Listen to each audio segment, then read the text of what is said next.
Yo guys, all right. I'm gonna try to make this video because I really am not gonna have headspace to be helping out with the Buyer Account Content Pod and the Phoenix Flow Pod. So Cacao and Charmaine, this is primarily for you guys. I want to try to give some last second direction before I pretty much bounce. So first things first is Buyer Account Content Pod. Charmaine, that should be basically 90% of your attention right now. Now there's a caveat to that in order to gather content, your mind is in other pods. It's in all of the various systems and networks that we have to gather content.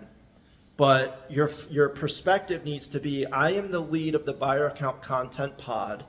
We need UGC. Where can I get that UGC? Okay, let me direct getting that UGC from all these various avenues that we have for UGC for the benefit of the Buyer Account Content Pod. In the future, we will be so delighted at this massive amount of UGC that we have, and we will figure out other ways to use the UGC. But as of today, the only thing we give a shit about with UGC is the Buyer Account Content Pod. So if we are getting UGC that isn't useful for the Buyer Account Content Pod, we're wasting money, we're wasting headspace, we're wasting resources, and this is stuff that we can't do right now.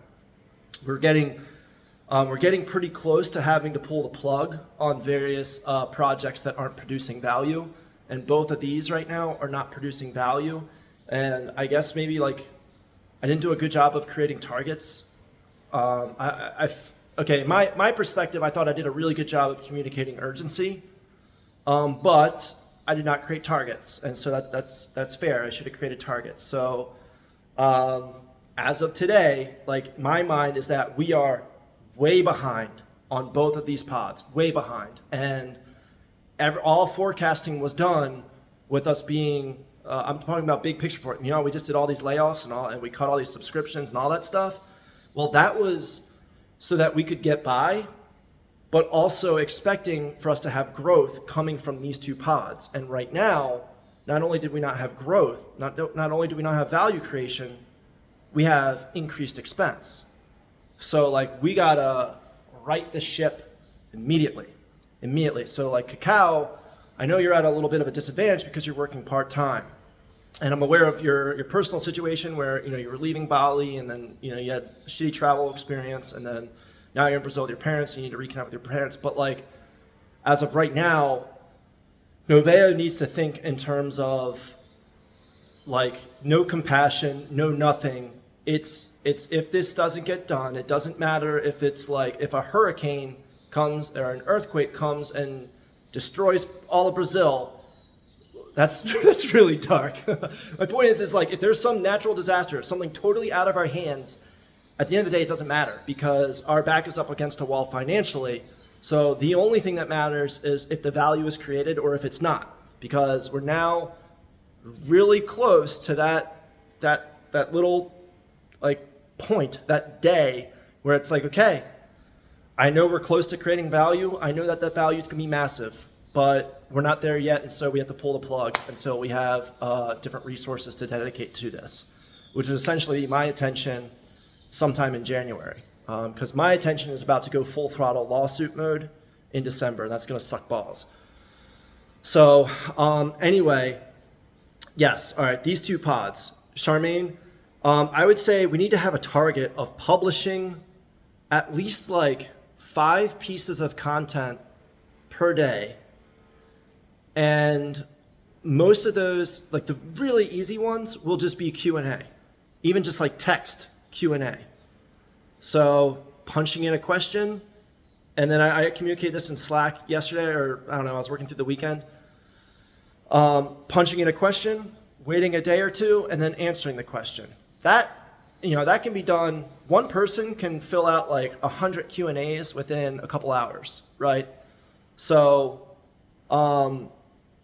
it should be really easy for us to hit 5 Q&A or 5 pieces of content a day. And honestly, I'm really setting this bar low. So if you hit 10, or 15, even better, because the Q&As are really easy. But because it's so easy, I would say we should also try to be posting at least like 2 or 3 pieces of photo, video content per day. And that could end up in reviews or the Q&A section.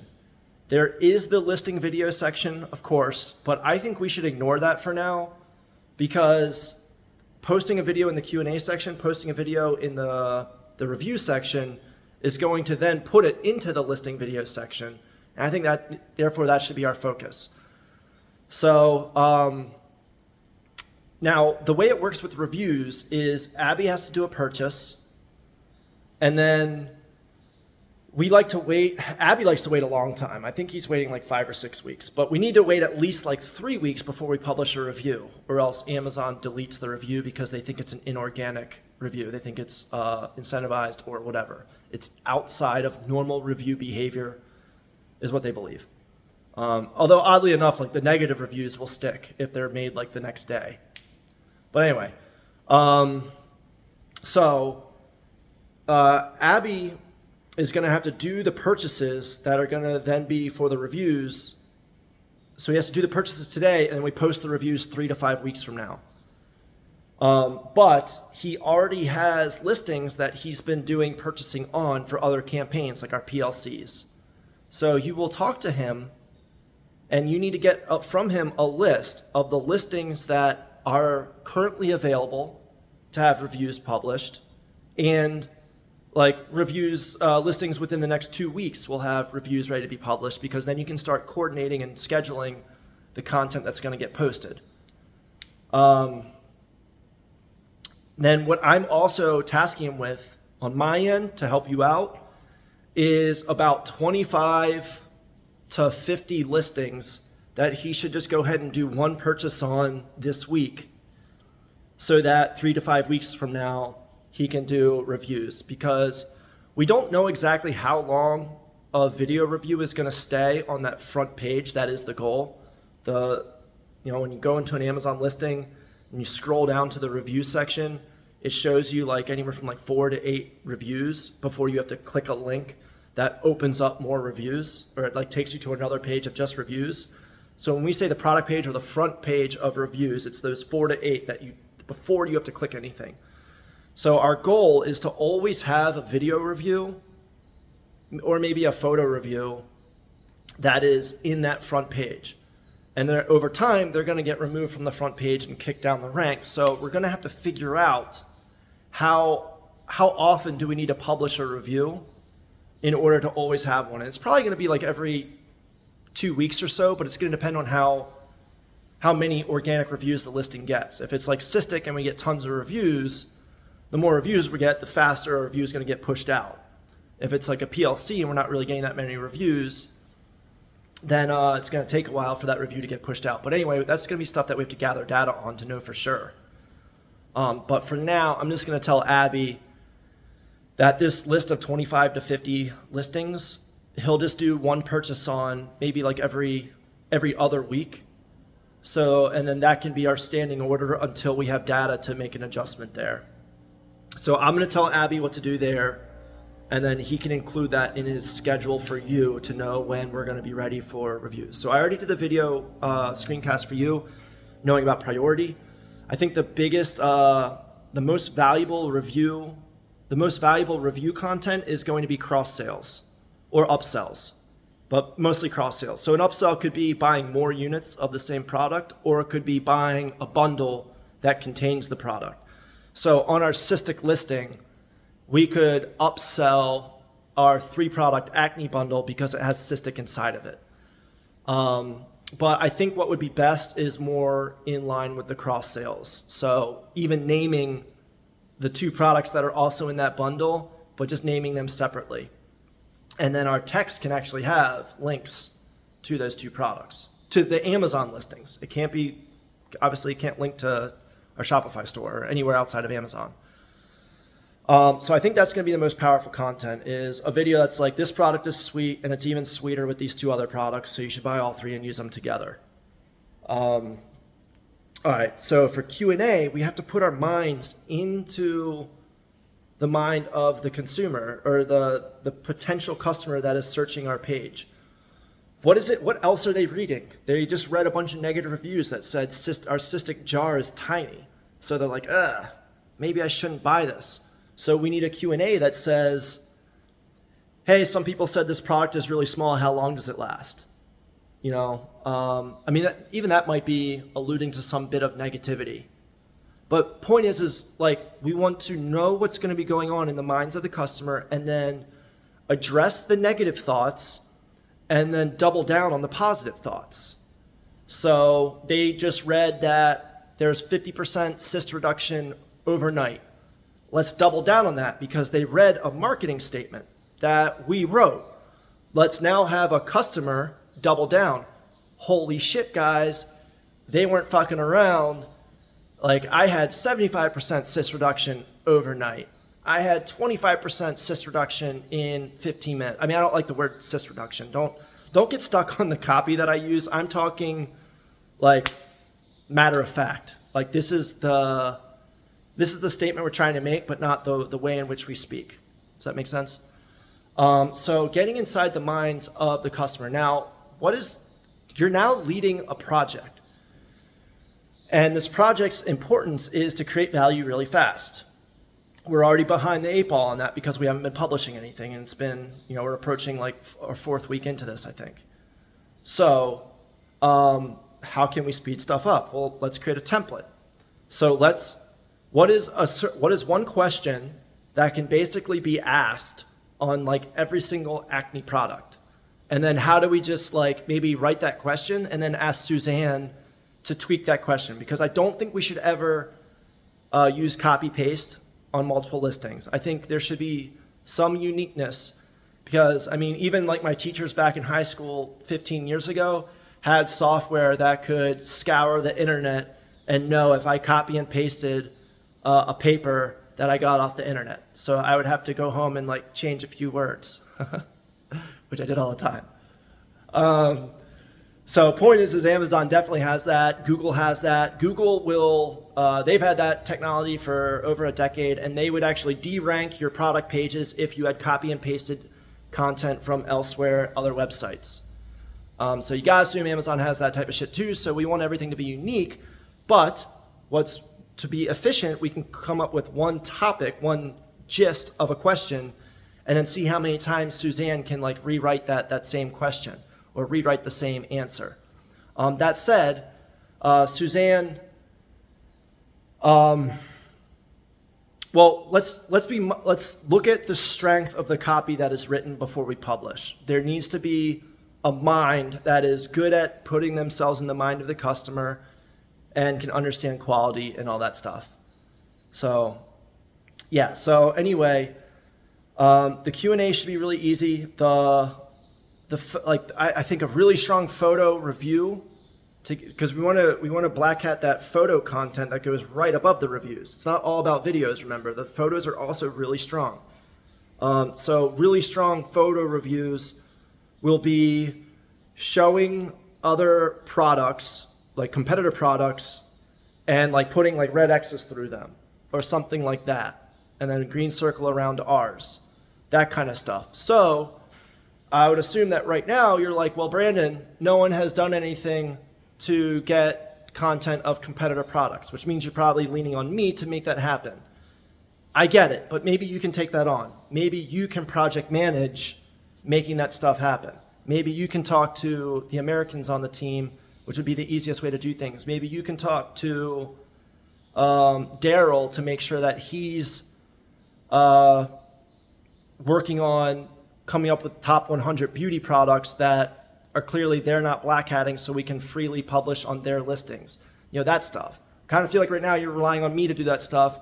And I'll be honest, I've been expecting myself to do that too, but there's like 400 million things that I wake up to every morning. And I'm lucky if I even get to clear my Slack once a week right now.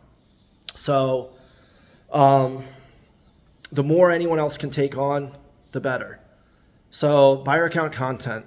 Yeah, let's try to have, I'm just pulling targets out of my ass. Come up with your own targets. What's realistic? And whatever you think is realistic, then double it. No, don't double it in terms of making yourself stressed out. Double it in terms of, okay, how do I become even more efficient? How do I scale more efficiently? Let's come up with one question and see how many times we can rewrite that question. Let's come up with one photo review strategy and see how many times we can duplicate that, but knowing that if it's always at the top of of our photo section above the reviews, some customers are going to be like, what the fuck? I'm seeing the same photo on every single one of the TreeActive listings. Can we get away with doing that a few times? Yeah, fuck yeah. But what's going to be the smart way to do it? It needs to be posted from the same account, because it needs to be like, okay, well, what if there's just this blogger that this is their way of doing things and they really love TreeActive? That's fine. Now, will one blogger do 10 reviews on 10 different TreeActive products and always recommend them? No, that's too much. But can they do 2 or 3? Yeah, probably, especially if they're spaced out by 4 to 6 weeks. So apply your own levels of logic. Do not rely on Abby to apply this logic. He's very intelligent, but his headspace is, he has to manage a pretty big team spread across 2 different offices, and his management style has to be extremely micromanagement, because if one of his people that are just doing clicks fuck up and click the wrong thing, bankruptcy. Well, maybe not that dramatic, but they can take down a store.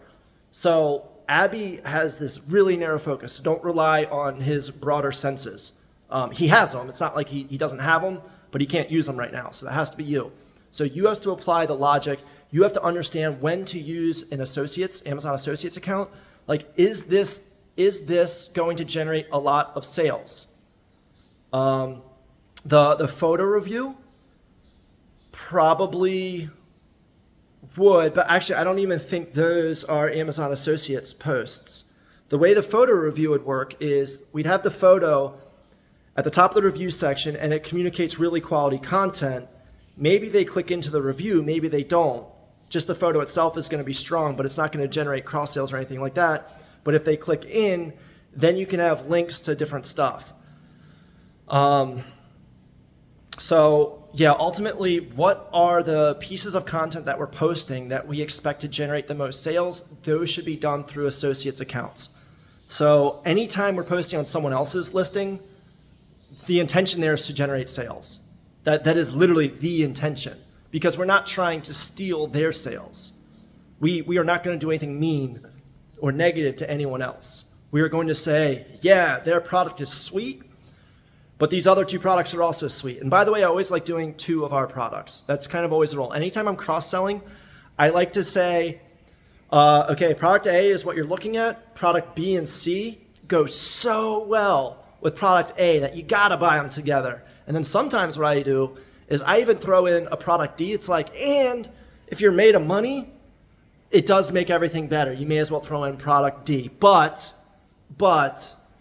if you're on a budget, you get 90% of the benefit from products A, B, C. And that's a really sweet strategy, because it also builds a level of trust.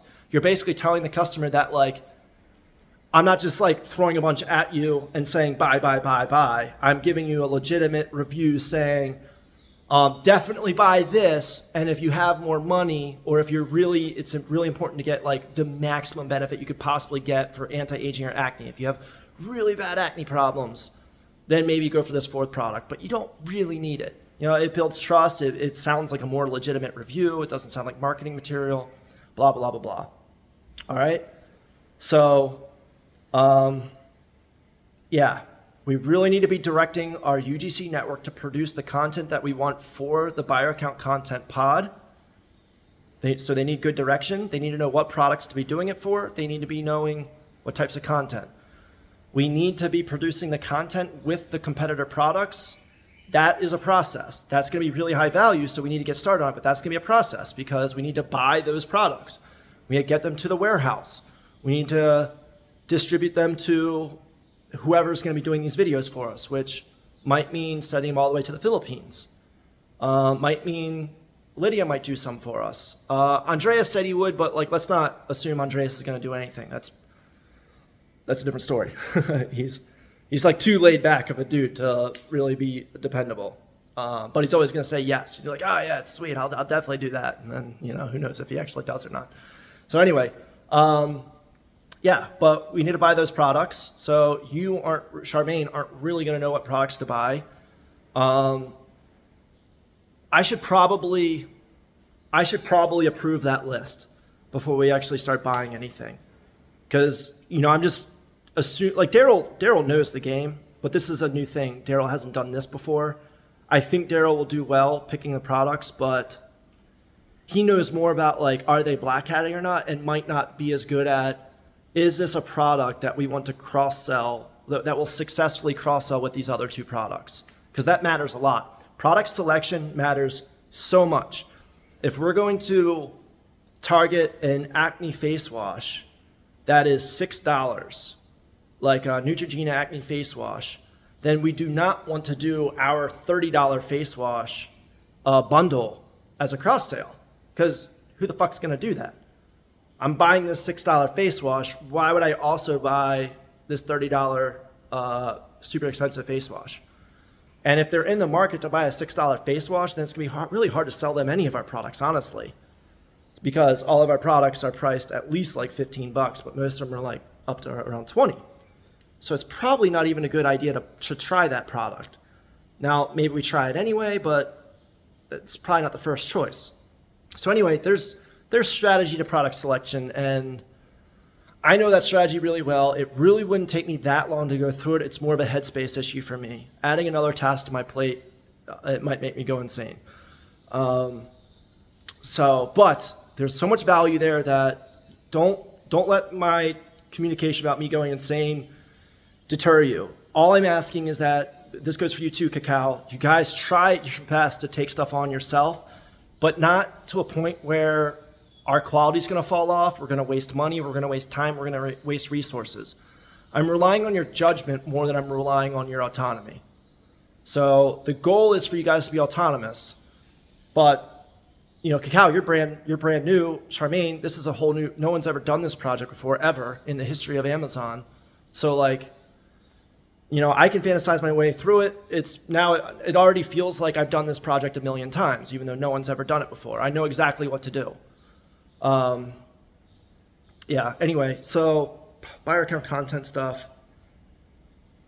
I think I said everything in this video that'll help out. The more traffic a listing has, the more views the content is going to get. I know, obvious, right? So that helps us determine priority. But Abby, this is new. Abby is deducing, he's been doing some research, and it looks like just by publishing content to a listing, it helps us rank. So Amazon is like, oh man, this listing generates a lot of activity. They like that. They are definitely liking that. So even just posting dumbass Q&As probably helps us rank. So that's also why it's important to communicate to Abby. I think 3 or 4 Q&As show on the product page, and then the rest go below a fold where you have to click into a link. Communicate to Abby, do you want this one at the top, the second, the third, or the fourth? And he will rank it and maintain that rank. So our strongest one should be at the top. Our still strong, but not as strong as the first, should be at the bottom. And then if we want to throw in just dumb ranking ones, tell them that, and they can hover down here at the bottom. And strategy there is to use keywords. So if the keyword for cystic acne is cystic acne treatment, let's use the phrase cystic acne treatment in the question and then again in the answer. And that can be a dumb one that's not one of the 4. So but anyway, the buyer account content pod is so much more immediately valuable than the community building, than the social media, than the contest. I mean, the contest's only purpose right now is to turn the Amazon list into reviewers and to produce content for the buyer account content pod, but we have much more efficient ways of generating content for the buyer account content pod. So that shouldn't even be our go-to. So we need to really, I think, adjust our priorities. Charmaine, 95% of your attention is buyer account content pod. That does include some other projects that you are responsible for, but your focus when working on those other projects is how can this support the buyer account content pod? All right. All right. Now, Phoenix Flow. So I've said this a lot of times, so sorry if this is getting redundant, but I just don't feel like it's sinking in. We need to convert our Amazon contact list. So I'm going to back up even further. Our Amazon contact list is, we download an orders report, which just has literally the order ID and the product purchase, and I think the price. We know nothing else about the customer. And we send that to John over in China. And John over in China does his magic. He has connections with Amazon headquarters or whatever.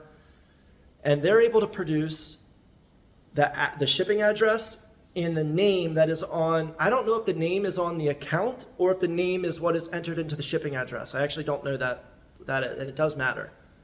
But anyway, we then get that. And that costs us like 24 cents each contact just to get that. Then we give them a thumbs up and say, okay, yeah, that was phase 1. Okay, go phase 2. And he takes that and he puts that into a scraper. And it scrapes all public databases looking for the same shipping address information and the same name. And it scrapes public databases so that if there's some like DMV, like a driver's license records, and that name and that address shows up, maybe that database also has an email address or a phone number or both.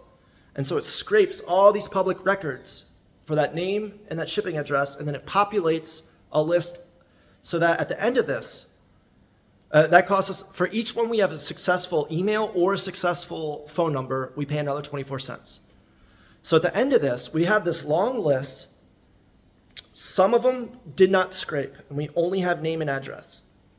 Some of them scraped, but we only got a phone number.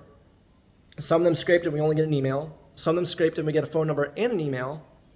And then of the phone numbers, of the emails, sometimes what we scraped is like the homeowner. Maybe the person was at an Airbnb. Maybe they are a long-term renter. So it's not always the person that bought the product. And we have little ways of giving us a hint as to whether or not that's the case. So like if the person put their name in their email address, my personal email is BP Middleton. But if I made a purchase, if Cacao made a purchase and shipped it to the home that I own, but she was shipping it to herself and she's renting my home, then the public database is going to scrape my name, my email address, but it was actually Cacao. And I'm going to be like, Triactive, what? What the fuck are you talking about? So we have little ideas in how to figure out, okay, BP Middleton, and if the name in the column for shipping address is Brandon Middleton, we can go, B Middleton, probably the right person. But it could have been my brother Brad, which is actually my brother's name is Brad, so it could be another B Middleton. So it's not always going to be 100% accurate. Point is we got to break up this list based on what we think is going to be quality, and then we got to start contacting people. And we can't contact people once every 6 years like we're currently doing. And we need to take advantage of the fact that we have emails, we have phone numbers, we have addresses. Now I've presented the idea of figuring out how to use like the Google Suite sharing, like create a PDF and share it. And yesterday I came up with the idea of somehow using GChat, which I don't know enough about GChat to know if that's going to actually lead us somewhere. But I'm coming up with all these creative ideas. Execute. We're not doing anything right now. It's frustrating. It's very frustrating. So please understand that we're pulling the plug on this project if we can't produce Amazon reviews. I do not care about how successful the UGC contest is. I mean, I do, but right now, that's only coming at expense. I don't actually want to send more free products to people. Only enough so that we can make sure that this UGC contest idea, like we can work out the kinks. Are we DMing? Is the hashtagging working well? Other than that, this is coming at a cost. I don't want to spend more money. No, we want to convert the Amazon list into reviewers. Our idea on how to get people from point A to point C is to create a point B of a UGC contest. So we get people engaging with us because we're offering them free acne patches. we're going to try to pay for that Amazon contact list, the 48 cents plus the free acne patches, by upselling them. Then we're going to move them to the UGC contest to really build this like interaction with them and get them excited. And then after they participate, then we move them into the review. And it also, if they're going to act because they're excited about getting a 12-month supply of the product that they purchased, chances are they like the product, which means chances are they'll leave a 5-star review versus someone leaving a 2-star review, which can happen even in incentivized review mode. That's where our focus needs to be. I don't give a shit about how many people from Instagram we can get to participate in our UGC contest. That's only a cost for us right now. And yes, I understand that we can list build and then we can send those people to Amazon to buy shit and then they can later become an Amazon reviewer. But you're talking about an 8-week process that we do not have time for, and that costs money and it costs resources because all that is email building and all that shit anyway. So why would we focus on our email attention down here if it comes at having to neglect our email attention up here where we're going to get the most and fastest value? So don't worry about that side of stuff. I mean, we have to do the UGC contest. It's part of our thing. But like, we're not trying to go balls to the wall. I mean, that's our more successful part of this project so far is what Charmaine is handling. The UGC contest stuff, the community building stuff. But that's not where we want the majority of our attention. So Charmaine, that's not your fault. But your attention needs to be on the buyer account content pod. That's why I'm merging these two topics together. You know, you did your job with the contest, and you might need 5% of your attention still in there to make sure that, you know, the kinks are worked out and all that stuff. But fuck, if we do not get Amazon reviews soon, then we're pulling the plug on this project. We have to. Again, it doesn't matter if a tsunami comes and wipes out the mountains of Brazil. We still have to pull a plug. It's not a matter of, you know, oh, well, that's not fair or anything like that. We only have, we've already gone way past budget. So anyway, I wish I could be more involved. I know this, I know what needs to happen so good, and I'm like really good at data analysis and tweaking copy and all that stuff. But and originally, you know, when we came up with this idea, I had 3 weeks to dedicate to this. But here we are, not having made any movement in those past 3 weeks. So the time I had to dedicate this is no longer present. So now you guys are on your own, and I don't think we're doing good. I don't think we're doing good. But I'm hoping we can rally. I'm hoping this week can turn everything around. I'm hoping we can turn this contact list into reviewers. But if we can't, then we're going to pull the plug and we'll revisit in January or February. Cool.